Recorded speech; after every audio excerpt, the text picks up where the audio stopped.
This is a further explanation for the Trends eLab. And on the Trends eLab, you and your partner were assigned a specific group and period on the periodic table. Most students in class were able to do the atomic radius for their group, which means you go down a column. For example, you could have had helium, lithium, sodium, potassium, rubidium, again, first 5 of a group. Then you had to graph that group for atomic radius. On page 2, it was a period, which is a row across. For example, lithium through neon would be something that you could choose, give the corresponding atomic radius. And then you had to graph those.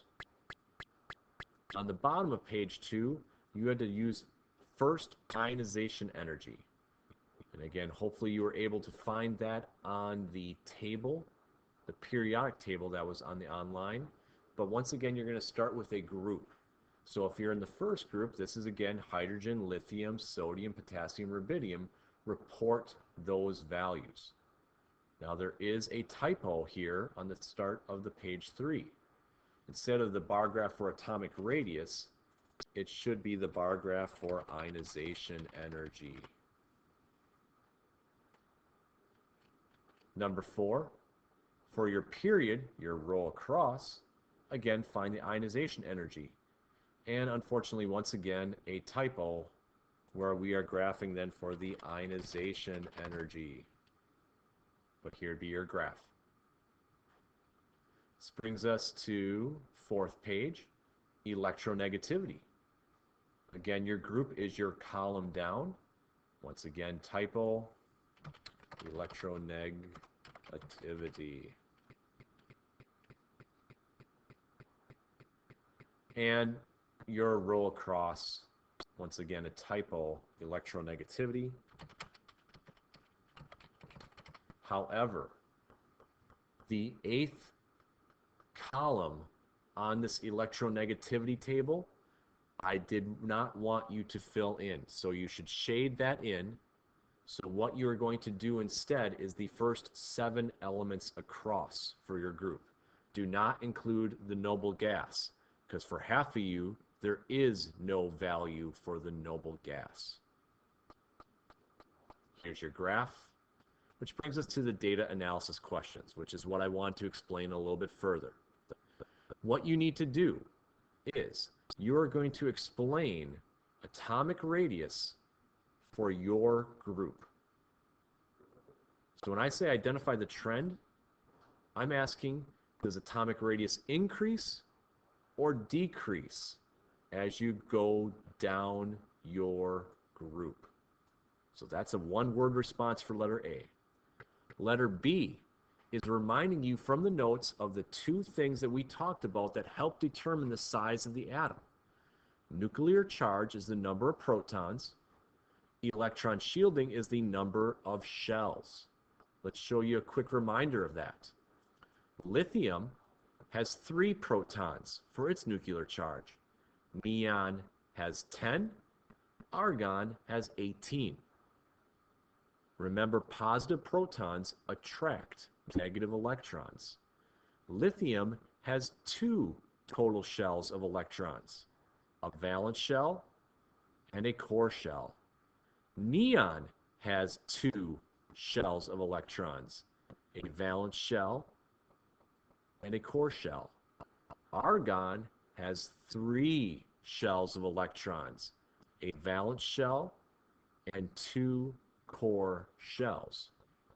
So, when we ask you, did the nuclear charge increase as you go down a group, we're asking you what happened to the number of protons as you go down. When we ask you about electron shielding, the number of shells of electrons as you go down a group, did that increase or decrease? After you answer letter B, we're asking you from letter C to identify which of these 2 better explains why you said in letter A, atomic radius either increased or decreased as you go down a group. Finally, explain why. This is typically going to be one strong sentence identifying, hey, this is why nuclear charge made the atom bigger or smaller, or this is why electron shielding made the atom bigger or smaller. Similar thing is going to happen when we ask you about atomic radius in a period. So going across a period, what happens to atomic radius? Does it increase or decrease? Again, what happens to the nuclear charge as you go across? What happens to electron shielding as you go across? So which of these two best explains why atomic radius changes? And give us a strong sentence of explanation. We remind you of what ionization energy means with this definition right here. And now we're going to do the same thing with ionization energy. As you go down a group, what happens to ionization energy? And now, when you explain why for 3b, I want you to address the size of the atom, atomic radius, and the amount of attraction that exists. Recall that protons attract electrons. So is there more or less attraction allowing this to occur? Once again, number 4, going across for a period. Does ionization energy increase or decrease? Explain why, referencing the size of the atom and the amount of attraction. Brings us to electronegativity. Once again, 5a, going down a group. What happens to electronegativity? This is your claim. Your reasoning then, talk about the size of the atom and the amount of attraction. 6, going across a period. What's your claim about electronegativity? Explain why, referencing the size of the atom and the amount of attraction. The last few questions are trying to generalize now cations lose electrons. So, which trend deals with loss of electrons, and why can we say that metals are more likely to form cations? Number 8, nonmetals gain electrons. Which trend helps us to identify that, and why? Lastly, noble gases generally are unreactive. What can you talk about with their ionization energy values, big or small, and electronegativity values from the fact that they are unreactive, therefore they do not gain or lose electrons? I hope that this explanation has helped you when finishing up your lab, which will be due next class period.